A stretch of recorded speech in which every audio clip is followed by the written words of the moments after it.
कहीं नहीं विकास हुआ। जैसे विकास होना चाहिए वैसे विकास होना नहीं। यहाँ तक विधानसभा नहीं, प्रदेश और भारत की विकास ऐसा नहीं हुआ जैसा विकास होना चाहिए। आप देख रहे हैं ना अपने भारत को। अभी भी हमने कई लोगों से हमने कहा कि भारत 114 नंबर पे है और सिंगापुर भारत के बाद आज़ाद हुआ, चौथे नंबर पर कैसे हो गया। हमारा जो गरीब तबका है, जातियों में बंट जाने के नाते, गुमराह होने के नाते, हमारा जो असली लीडर है वो चुनाव हार जाता है और नकली जो है जीत जाता है। एकता है हम लोगों में, हम लोग लड़ाई लड़ते, एकता है। और हम लोग कहीं कोई चीज़ होती है हम लोग एक होके एक दूसरे फ़ोन से बात करते हैं। हम लोग अड़ जाते हैं कि भाई सहयोग किया जाए।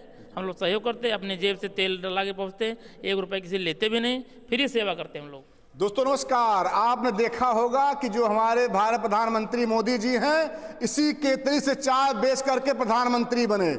आज हम लोगों के बीच में यही केतली चुनाव चिन्ह हो गया और जैसे ही चंद्रशेखर रावण जी यहाँ पे आए, सभी पार्टियों में तहलका मच गया। उसके बाद योगी जी यहां से गए ही नहीं थे कि मुझे ये नहीं मालूम कि वो आराम किए थे कि नहीं किए थे, फिर तुरंत आ गए कटेहरी में प्रचार के लिए और उनके जाते ही अखिलेश यादव भी दम भर दिए। अब देखना यह है कि चंद्रशेखर रावण जी के आने का प्रभाव क्या पड़ता है। क्या बसपा के मायावती जी भी आने वाली हैं कि आनंद जी आने वाले हैं, अब ये समय बताएगा। हमारे बीच में आजाद समाज पार्टी के यहाँ के उम्मीदवार हैं राजेश जी। इनका मैंने पहले भी इंटरव्यू लिया था और ये बहुत ही स्पष्टवादी व्यक्ति हैं, जो कहते हैं वो करते हैं। अभी नए नए चेहरा है इनका और जितने नए उतना नए काम भी करेंगे। पुरानों ने लूटा और नए में वो दम है। अभी देखना है कि यहाँ का चुनाव जो है, यहाँ की जनता है वो किस तरफ बैठती है। सर पर स्वागत आपका है। बहुत बहुत धन्यवाद आपको, आपके चैनल को भी। इस बार जैसे ही आप लोगों ने एक रैली क्या किया, पूरा तहलका मच गया। मचेगा, भीम आर्मी के संगठन ऐसा है, मचेगा, तहलका मचेगा। पूरे क्षेत्र में देखता हूं कि पूरे इंडिया का यह हालत है कि जहां भी कोई समस्या होता है सबसे पहले भीम आर्मी के लोग धरना बैठ जाते हैं। हाँ बैठेंगे, हम लोग हक की लड़ाई लड़ेंगे और जो भी हम लोग न्याय की लड़ाई लड़ते हैं।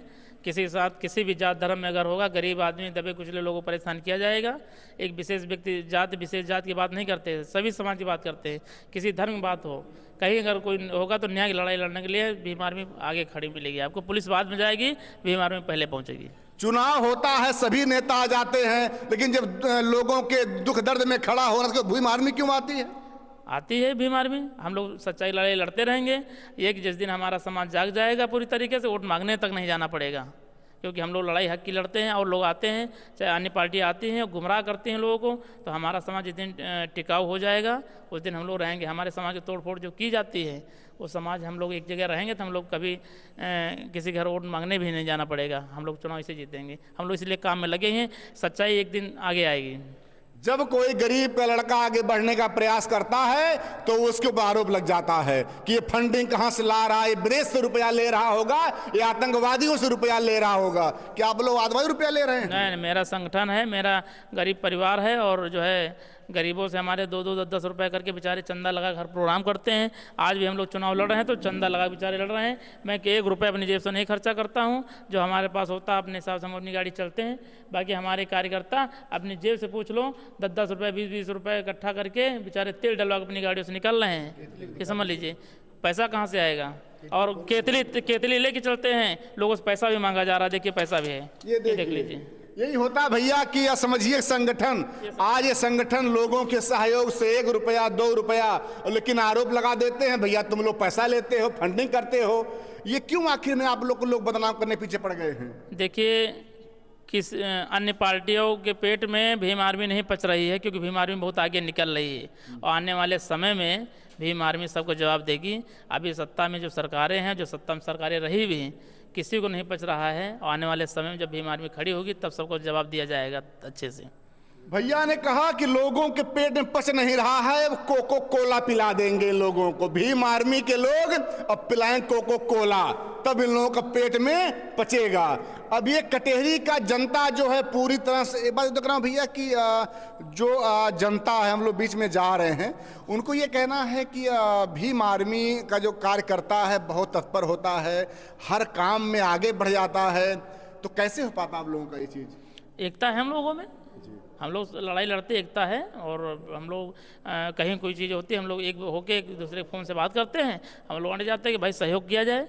हम लोग सहयोग करते हैं, अपनी जेब से तेल डला के पहुँचते हैं, 1 रुपये किसी लेते भी नहीं, फ्री सेवा करते हैं हम लोग।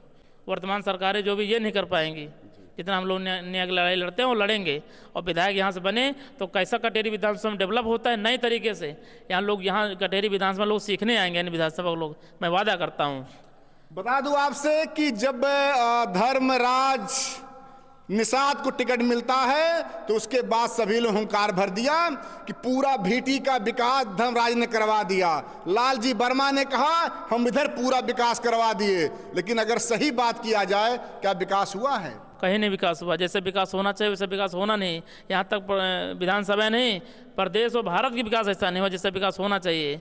आप देख रहे हैं ना अपने भारत को, अभी भी हमने कई लोगों से हमने कहा कि भारत 114 नंबर पे है, और सिंगापुर भारत के बाद आज़ाद हुआ, चौथे नंबर पर कैसे हो गया?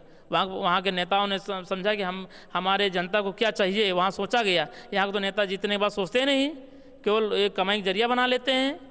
सेवा करना चाहिए। विधायक के 15 पावर होता है, अपने क्षेत्र में जो चाहे वो करा सकता है। डेवलप कराना चाहिए, अपने विकास हक के लिए लड़ाई लड़ना चाहिए। सरकार किसी की हो, हम कह रहे हैं मैं विधायक बनूँ, सरकार किसी को, मैं दिखा दूँगा कैसे डेवलप होता है, मैं लाऊंगा।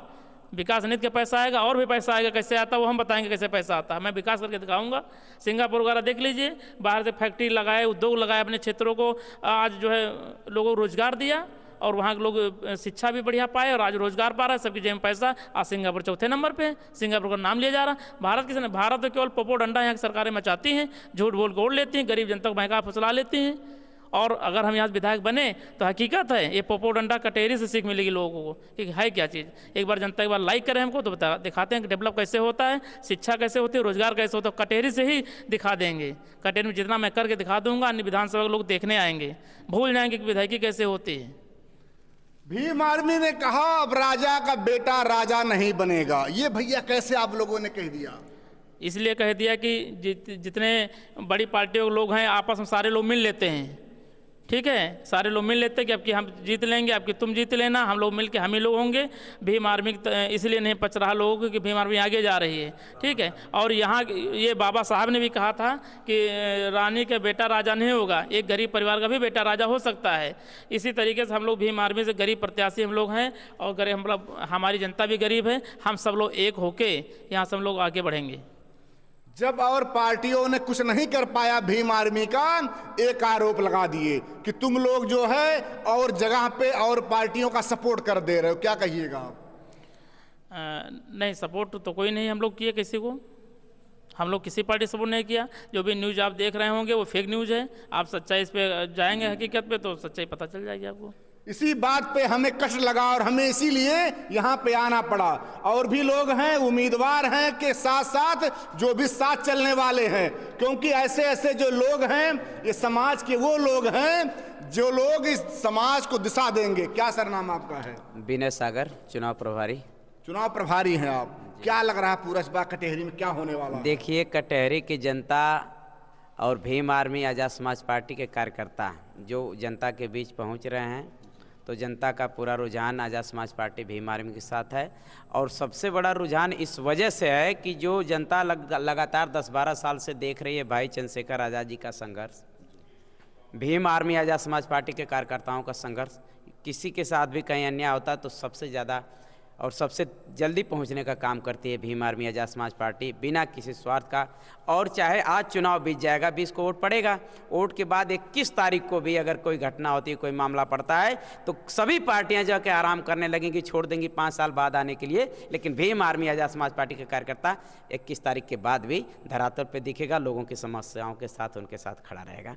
तो ये कारण है जिसकी वजह से यहाँ कटेहरी की जनता, आम जनता, गरीब जनता, दलित, पिछड़े, SC ST OBC माइनॉरिटी के लोग पूरी तरह से आज़ाद समाज पार्टी भीम आर्मी के समर्थित जो प्रत्याशी हैं, जो हमारे माननीय चंद्रशेखर आज़ाद जी ने जिन पर विश्वास जताया है, राजेश कुमार गौतम जी, और ये लगातार जनता के बीच में जा रहे हैं, अपने भाई हैं और मेहनत कर रहे हैं, पूरा जनता इनके साथ है और अच्छा वोट मिलेगा। बता दूं, जितना योगी जी मुख्यमंत्री बनने के बाद बीजेपी के कार्यकर्ता नहीं कर पा रहे हैं, उससे ज़्यादा तो ये भीम आर्मी कार्यकर्ता कर देते हैं। तब तक डटे रहते हैं, धरना दे देंगे, पानी नहीं पिएंगे, उपवास रहेंगे, लेकिन बिना काम करवा लिए वहां से हटते नहीं हैं। क्या सही बात है ये? एकदम सही है। क्यों ऐसा करते हैं आप लोग? किसी पद पे नहीं है, कोई फंडिंग नहीं मिलता आप लोगों को, उसके बाद समाज की चिंता, बहुजन समाज काफ़ी दिनों से दबा कुचला था, उनकी आवाज़ कोई उठाने वाला नहीं था। धन्य प्रकृति ने हमें बड़े भाई चंद्रशेखर आज़ाद जी के रूप में भेज दिया, जो समाज की लड़ाई बेहतर ढंग से लड़ रहे हैं। और आप देख पा रहे हैं कि राजेश भाई जैसे एक कमज़ोर व्यक्ति को बड़े भाई चंद्रशेखर आज़ाद जी ने अपना प्रत्याशी की घोषणा की, और सारे साथी अपना तन मन धन से राजेश भाई के साथ खड़े हैं। और हम लोग चाहते हैं कि राजेश भाई यहाँ जो चुनाव जीतें और एक अच्छा संदेश देने का काम करें कटहरी में। क्या कहेंगे भैया आप? सबसे पहले आपके जितने भी श्रोता हैं उनको बहुत बहुत धन्यवाद है। हम लोग कटहरी विधानसभा मजबूती से चुनाव लड़ रहे हैं और हमारे प्रत्याशी राजेश कुमार गौतम जी हैं, इनको जनता का बहुत प्यार मिल रहा है।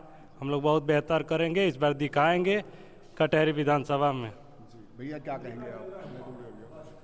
कहना क्या है, हमारे प्रत्याशी जो लड़ रहे हैं वो जीतेंगे, और क्या मजबूती से जीतेंगे। बाबू जी, आपके समय में तो बहुत से विधायक आए और सांसद आए और चले गए, आप भैया जी को किस मतलब उसमें देखते हैं परिप्रेक्ष्य में? क्या चीज़? भैया जी का जो मतलब एक कैंपेन है, मतलब कि रैली वैली कर रहे हैं, जनता की सेवा कर रहे हैं, कैसे लग रहे हैं भाई साहब? भाई साहब बहुत अच्छे लग रहे हैं। हमारा गरीब समाज है, सबसे ज़्यादा वोटर गरीबों का है। लेकिन जो शासक वर्ग है, जो राजनीतिक पार्टियां हैं, जो यानी गरीब जनता है, उसको जातियों में बांट करके और गुमराह करती हैं। और उसी नाते हमारा जो गरीब तबका है, जातियों में बंट जाने के नाते, गुमराह होने के नाते, हमारा जो असली लीडर है वो चुनाव हार जाता है और नकली जो है जीत जाता है। और वो हमेशा शोषक वर्ग है और शोषण करता रहेगा, शोषक है और शोषण करता रहेगा। और हमारा गरीब तबका जो है वो जात में फंस जाता है। जैसे मछली जो है जाल में फंस जाती है, निकल आने के बाद फिर बाद में छटपटाती है, वही हाल हमारे गरीब तबके का है। अभी मुझसे श्रीमान जी ने अपने दर्द को कहा, मुझे लग भी रहा है दर्द इनके अंदर का था, लेकिन मैं लास्ट में कहूंगा कि योगी जी ने कहा न बटेंगे न कटेंगे। क्या ये फार्मूला दे दिया योगी जी ने? हमारा कहना है कि बांटने वाला काम किया क्यों जाए। हम लोग पढ़ेंगे तभी आगे बढ़ेंगे। हम लोगों एक ही नारा क्यों चलेगा, हम सब लोग एक साथ रहेंगे और पढ़ेंगे तभी आगे बढ़ेंगे।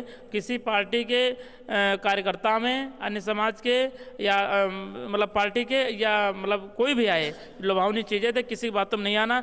हम कहते हैं लोगों से, जिस बिरादरी गरीब जनता है, गरीबों के साथ कोई नहीं खड़ा होता, चाहे बीजेपी हो, चाहे सपा हो, चाहे अन्य और दल हों। अगर कोई खड़ा होता है तो भीम आर्मी खड़ी होती है, आजाद समाज पार्टी आज की डेट में खड़ी होती है।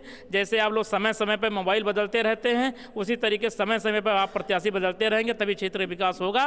नहीं तो पुराना मोबाइल रखेंगे तो हैंग करता रहेगा और आपको चीज़ें अंदर की जाती रहेंगी। ठीक है भैया, एक बात मैं कह दूंगा, अब मोबाइल पुराना किसी के हाथ में नहीं रहेगा, न मोबाइल हैंग करेगा। राजेश भाई जैसे इस बार विधायक बनेंगे, ये मेरी तरफ से ये वादा करके आज जाएंगे कि हर हाथ एक मोबाइल देंगे। हाँ, अगर हम जीतेंगे तो हमारे जो कार्यकर्ता हैं देखेंगे, जो हमसे हो सकेगा चंदा लगा दिया जाएगा।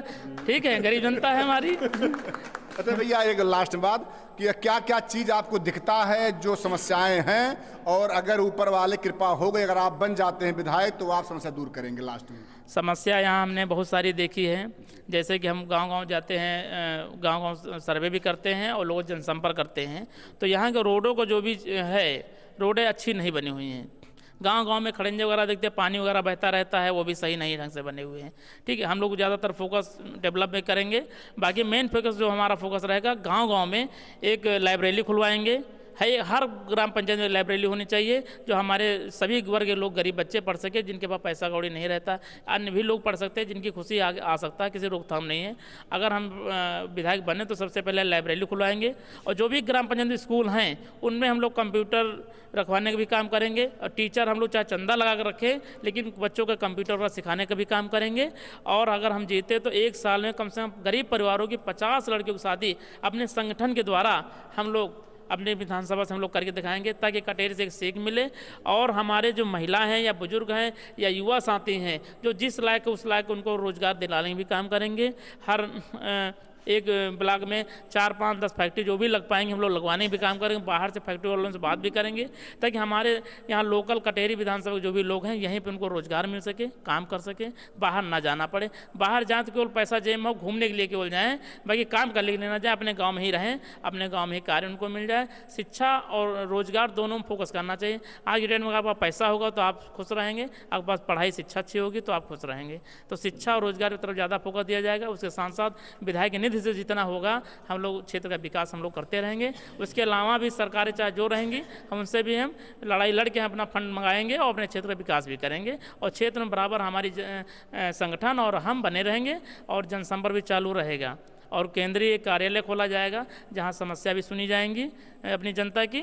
हर ब्लॉक में एक कार्यालय बनाया जाएगा। और दूसरा एम्बुलेंस वगैरह भी हम लोग एक खुद अपने पास से करेंगे। जो हमारी जो जनता है समय से एम्बुलेंस नहीं पहुंचती तो हमारे यहाँ अगर कार्यालय में फ़ोन की तो मेरी खुद एक एम्बुलेंस जाएगी और अपना संगठन की पूरी व्यवस्था रहेगी, खुद एम्बुलेंस जाएगी और उनके साथ पूरी व्यवस्था की जाएगी, समय से उपचार के लिए पहुँचाया जाएगा, निःशुल्क हो जाए, निःशुल्क व्यवस्थाएँ सारी रहेंगी।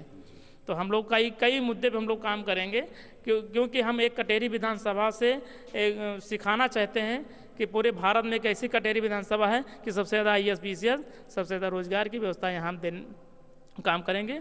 अगर यहाँ से हमारी मतलब युवा पढ़ेंगे तो कटेरी विधानसभा ज़्यादा IAS PCS भी निकालने का काम करेंगे, क्योंकि फ्री शिक्षा जो हम दिलाएंगे उसमें पढ़ाई का स्तर जब बढ़ेगा, कोचिंग सेंटर नहीं होती जैसे कोचिंग सेंटर हम लोग खुलवाएंगे, कोचिंग सेंटर फ्री रहेगी, कोचिंग में बच्चे पढ़ेंगे। तो जैसे बाहर कोचिंग करने लिए जाते हैं IAS PCS की वो सारी व्यवस्थाएं हम कटेरी में करके दिखाएंगे। कटेरी में ही खुलवाएंगे, कोचिंग सेंटर हो गया, लाइब्रेरी हो गया, ताकि हमारे क्षेत्र के बच्चे आगे बहुत ज़्यादा बढ़ें, तभी हम लोग पढ़ेंगे तो आगे बढ़ेंगे। भैया आपने सबको देखा, लेकिन इस बार जैसा राजेश भाई कह रहे हैं कि इस बार एक अवसर हमको दे दीजिए, इस बार मैं यहाँ कटेरी की दशा दिशा मैं दोनों बदल दूंगा और आपको 5 साल के बाद इनको वोट मांगने की आवश्यकता नहीं पड़ेगा। इनका काम, इनका पहचान, इनका नाम, लोगों में सेवा भाव और जनता की बीच में चर्चाएं होंगी, राजेश कुमार जी की होंगी। किसी नेक्स्ट वीडियो में किसी कैंडिडेट का इंटरव्यू लेकर के आऊँगा। जय हिंद, जय भारत, जय भीम।